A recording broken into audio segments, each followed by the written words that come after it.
Is from the interaction of the water movements caused by the tides with the bottom.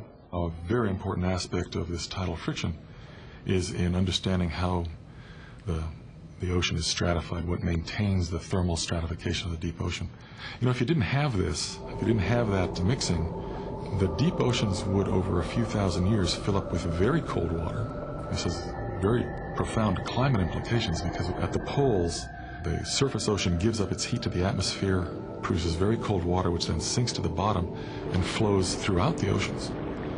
Now, if you didn't have mixing in the subtropics and tropics of the warm surface water downward, eventually that production of cold water would fill up the entire oceans beneath the thermocline, and then you wouldn't have any further convection. I mean, once the deep ocean is filled with cold water, you'll no longer get cold water convecting at the high latitudes.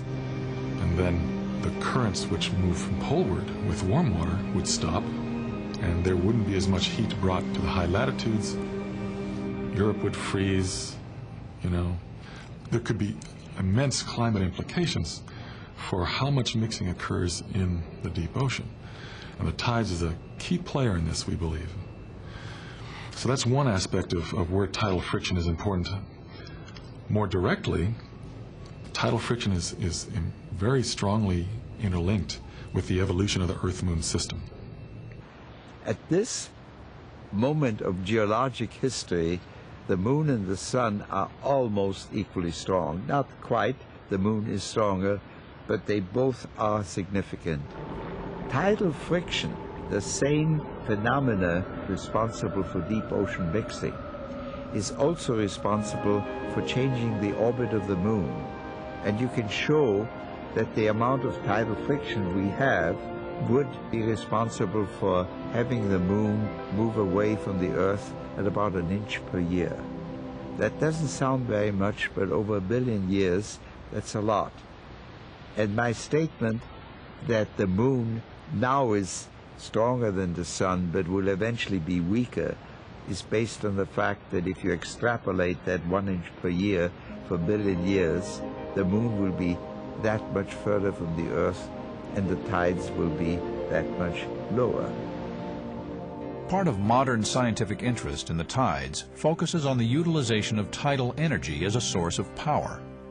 It's something that many people have looked at because it's free, it's there. It would be a non-polluting, renewable resource if we could harness the energy that's in this daily motion of the sea level. Tidal power is a very realistic source of power. The north coast of France, for example, in Brittany, there are working tidal electricity generating plants. The tides there are in the range of 30 or 40 feet. So that's a good tide range you can harness. So what they did was they built a dam, and they hooked up turbines in the spillway. So on the rising tide, they closed the dam. They let the water rise on the outside of the dam to a certain point, and then they open up the flume.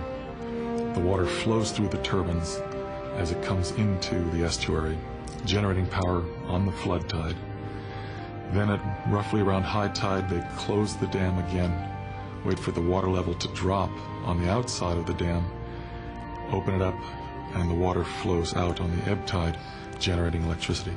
So you have these two cycles. You can actually generate electricity as the water comes in and goes out. And that's been very successful. You have to have the right kind of coastal features in order to make the construction of these dams feasible, as well as an appreciable range of tide. The Bay of Fundy on the east coast of Canada has been suggested as another area with 40-foot tides that could be harnessed for tidal energy. Calculations are that you could get the same amount of energy out as you get from a major nuclear plant. 1,000 megawatts is sort of what you can generate with a major nuclear plant. Apparently you could get 2,000 megawatts of power out of the Bay of Fundy, which is unique because of its high power.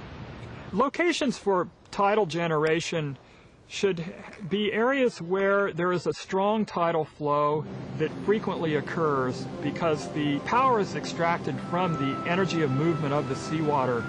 So it requires a region where there is a steady, predictable flow and a strong tidal flow, and a sufficiently large volume of water that a large amount of energy can be generated.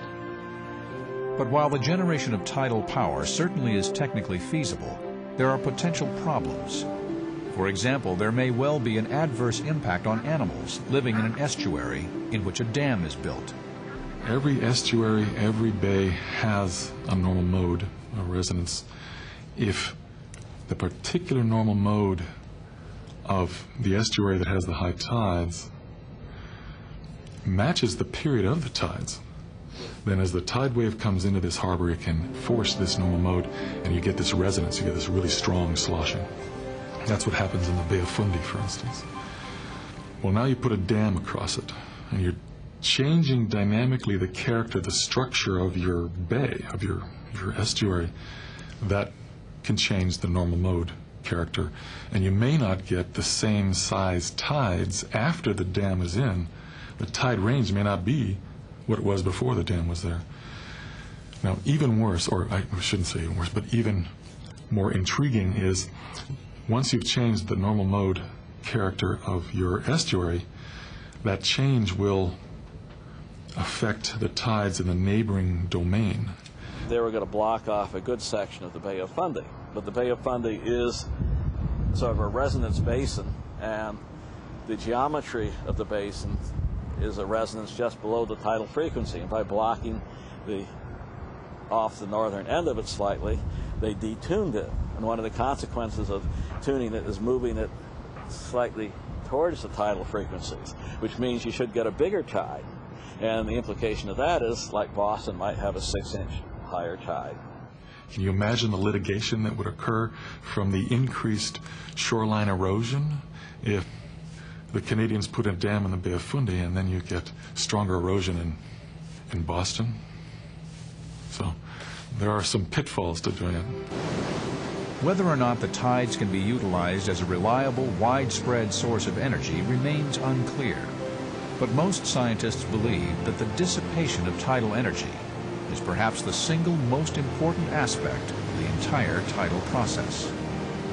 One of the most important questions in modern tidal study is the question of where the energy goes.